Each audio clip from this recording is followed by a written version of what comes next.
Welcome back, and we're with Robert Rabbin. Robert, before the break and during the break, we're talking about your interpretation of the journey. Yes. Could you just share some more of that? Yes. There's the journey that we go on in life. We're on a journey in life. But I think what we were talking about just before the break and during the break was this idea of a spiritual journey, or some kind of seeking for self-knowledge or purpose. Wisdom, something like that. And I remember being on one. But it's also important to say that at a certain point, the journey itself disintegrates. And you really come into a state of being fully present with what is. The irony is that so many of the spiritual paths that people study now talk about that, but I don't see that many people who are really living like that. I see a lot of people speaking about being present, people speaking about silence, but not from presence or from silence. So I can recall some things from, in quote, my journey, but the truer thing that I would like to say is none of that is important or relevant, and I don't really know if it even happened. Okay.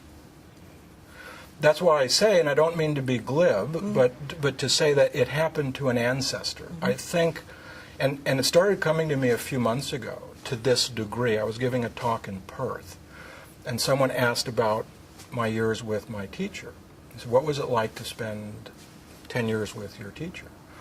And I heard myself say, well, I didn't. And he said, but you were introduced as having spent 10 years with this person. And I said, I understand, but I have to tell you the truth. And that was one of my ancestors. I think it was my great-great-great-grandfather. And I've heard some stories, and I can tell you the stories I've heard, but I wasn't that person.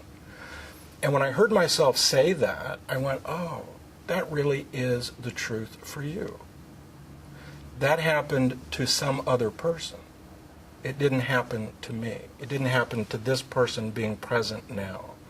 So I think it's really important that even as we talk about the journey and what happens for people on the journey, that we ought to also be speaking about the possibility of being fully present, and in the being present and in the being silent internally, not addicted to the stories that we tell and the memories that we keep bringing up to create the personal history we're trying to get out of into the now anyway, that we also tell the possibility of being fully present. And what is it like to live being fully present with yourself, with the person or people with whom you're speaking in that world? So my journey, such as it may have been, has brought me to a place where I have really no interest in my journey or anyone else's journey. It's like live TV. What's happening now? Let's do it. Let's do what we're going to do together and not talk about what we did do or even talk about what we are doing. Let's just do it. That actually gives more understanding now to the creation of real-time speaking. It's like, Yes. It gives another layer, doesn't it, or another level? Yes. Yeah. Yeah.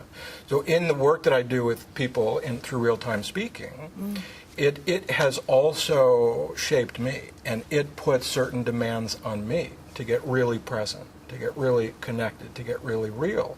So I can't keep telling the stories that I've habitually told that are no longer true and authentic. So if I'm going to ask people to stand up and find what is their truth now and speak it, I need to do that. And what's true for me now is whatever was is not relevant. I have a t-shirt that I sometimes wear when I teach. It's a black t-shirt, white lettering that I got in Sydney. And it just says, I make stuff up. And I just think I make stuff up all the time. What happened? If you want a story, I like stories. I'll tell you a good story about this and that.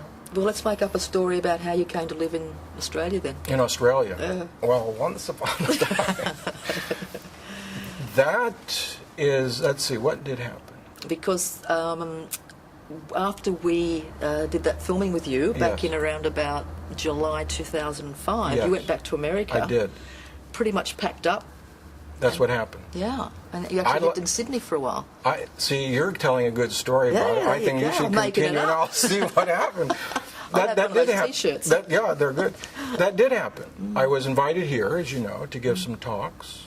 A week in Melbourne, a week in Sydney, and then back to San Francisco, where I was living, to do the Radical Sages project, which when I launched it, I was absolutely certain was my grand purpose in life. I mean, when I started that thing, every cell of my body started dancing and jumping, going, yay, finally, your purpose, here it is, everything great, great, great. Well, that lasted 3 months. Anyway, I came to Australia, gave some talks, went back to San Francisco, went into my apartment. First day back, I just looked around at everything. And I was done. I just knew intuitively and completely it was over, and my life was in Australia. The next day, I had a radio interview and was rhapsodizing about Australia. And the interviewer on air said, Robert, it sounds like you've fallen in love. And I paused and I said, you know, I did. I fell in love with a truer version of me. Wow. There. 3 months later, to the day that I got back to the States from here, I got on a plane with 2 suitcases and my laptop and came to Australia. And totally shut down a life that I'd been slowly building for 20 years and just left. I didn't know where I was going to go. I didn't know what I was going to do. My older brother, who is an attorney and has a slightly different way of thinking about things than me, when I called him up and said, Rick, I'm going back to Australia.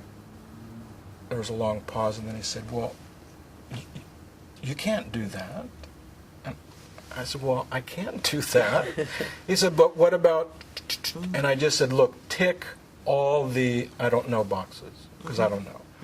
But that's what I did. I came here. I started out in Sydney, and then moved to Melbourne a year and a half ago, and have been discovering a new life that, even though it was difficult at some times, as you might imagine, never was there a single moment of doubt. And in fact, the idea and the feeling of certainty and almost inevitability that I live here has deepened with every day. So that's how I came to be here. And then real-time speaking is what I created here, and it's now what I do full-time. Never had an idea about it before. So it's part of the new life that I'm discovering and creating as I go.